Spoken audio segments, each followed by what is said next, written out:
ఎంత అయింది? 1,30,000. మీరేం చేస్తారమ్మా? ఫాదర్ ఏం చేస్తారు?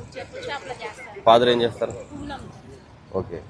మనం మరి ఆ డబ్బులు దీనికి పెట్టే బదులు దేనికన్నా వాడుకుంటే ఉపయోగం కదా.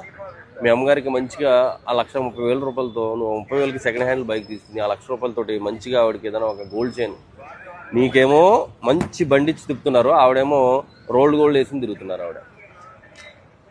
అవునా? అవునమ్మా. నీ ఆనందం కోసం నీకేమో 1,00,000 రూపాయలు, 1,30,000 రూపాయల బైక్ సెకండ్ హ్యాండ్లో 1,30,000, ఆవిడేమో రోల్డ్ గోల్డ్ వేసుకుని నీ ఆనందం కోసం తిప్పుతున్నారు. కానీ ఇది ఆనందం అనుకుంటాం కానమ్మా, ఇలాంటి అంటే కంపెనీయే బ్యాన్ చేసేసి ఇక్కడ అంటారేమో, వాళ్ళు ఏముంది కనిపెడతారు. బట్ మనం ఎంతవరకు అవసరం అంతవరకే తీసుకోవాలా. ఇలాంటి బైకులు ఎక్కిన కానీ ఏమవుద్దంటే ఓవర్గా స్పీడ్ వెళ్ళాలనిపిస్తుంది, ఏదో ఒక తప్పు చేయాలనిపిస్తుంది, ఏదో ఒకటి వికృత చేష్టలు చేయాలనిపిస్తుంది. మంచి